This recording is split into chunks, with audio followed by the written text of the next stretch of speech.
اسد الدین اویسی نے یہ اعلان کر دیا ہے کہ اس دیش کے ہر ایک حصے میں پروٹیسٹ ہونا چاہیے۔ شاید وہ یہ کہنا چاہتے ہیں کہ جس طریقے سے سی اے اور این آر سی کے وقت میں ہندوستانی مسلمانوں نے الگ الگ راجیوں میں الگ الگ ضلع میں ہر ایک حصے میں پروٹیسٹ کیا اپنے حق اور حقوق کے لیے، یقیناً اسد الدین اویسی یہ کہنا چاہ رہے ہیں کہ اب وقت کی ضرورت یہ ہے کہ اس دیش کے ہر ایک حصے میں آندولن ہونا چاہیے۔ آندولن اس لیے کیونکہ آپ سے آپ کی زمینیں نہ چھین لی جائے، آپ سے آپ کی مسجدیں نہ چھین لی جائے، آپ سے آپ کے مزارات مقبرے نہ چھین لیے جائے۔ سنیے اسد الدین اویسی کیا کچھ کہہ رہے ہیں۔ قانون آ رہی ہے کہ میں پھر سے اللہ کے گھر میں ٹھہر کر کہہ رہا ہوں، ان کا مقصد ایک ہی ہے، مسجدوں کو چھین لو، درگاہوں کو چھین لو، خانقاہوں کو چھین لو، قبرستانوں کو چھین لو، ایوائیو وقت پراپرٹیز کو چھین لو، وقت بورڈ میں الیکشن ختم کر کے غیر مسلم کو اور ان کے جھوٹ چھلوں کو اپوائنٹ کر کے وقت کی جائیدادوں پر اپنے ظالم لوگوں کو بٹھا دو۔ یہ ان کا اصلی مقصد ہے۔ اس قانون کے خلاف ہم کو سزائے احتجاج بلند کرنا پڑے گا، جس پر آل انڈیا مسلم پرسنل لا بورڈ نے دلی میں احتجاج کیا، اور ہم بھارت کے جتنے بھائیوں مسلمان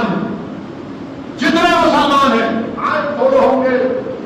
ابو جہل کے ساتھی ہوں گے، ابو لہب،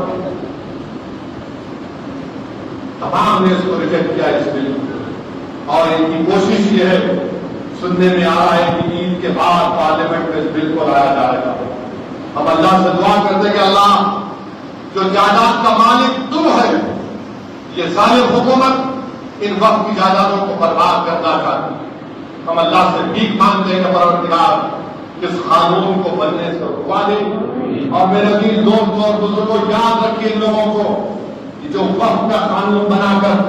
پوری جائیدادوں کو ختم کرنا چاہتے ہیں، ارے تلنگانہ کے مندروں کے بورڈ میں،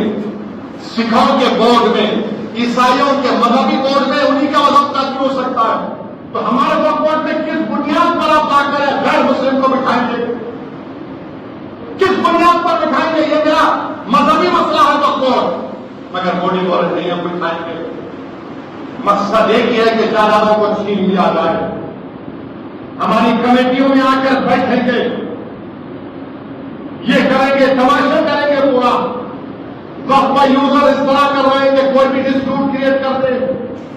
اب تو جا کے بولیں گے ارے مکہ مسجد نہیں ہے، اس کا کاغذ دکھاؤ،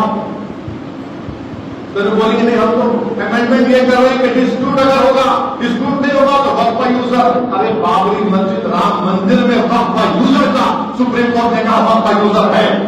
آپ کونوں سے چھیننے والے؟ ایک ایک قانون ایسا بنا رہے ہیں کہ ہماری جائیدادوں کو چھین لیا جائے، مسجدوں کو چھین لیا جائے، ٹرپل طلاق کا غلط قانون بنایا، سی ڈبل اے کا قانون مذہب کی بنیاد پر بنایا، اب یونیفارم سول کوڈ بنانا چاہتے ہیں، یونیفارم سول کوڈ بنانا چاہتے ہیں۔ میرے عزیز دوستوں اور بزرگوں، میری آپ سے ایک ہی گزارش ہے کہ متحد رہیے، اپنے اتحاد کو مضبوط رکھیے۔ جو طاقتیں آپ کے اتحاد کو کمزور کرنا چاہتی ہیں ان کو دور رکھیے، جماعت کو مضبوط کریے۔ یہ انفرادیت شخصیت کوئی چیز نہیں ہے، مجلس اتحاد المسلمین آپ کی جماعت ہے، سالوں سے مجلس اتحاد المسلمین عوام کی خدمت کرتی آئی ہے، اور ان تمام لوگوں کو ایک ہی چیز تکلیف دیتی ہے کہ آخر کیا بات ہے کہ کیرل میں مسلم لیگ اور سرزمین دکن پر مجلس اتحاد المسلمین ہے، کیسے ان کو روکا جائے؟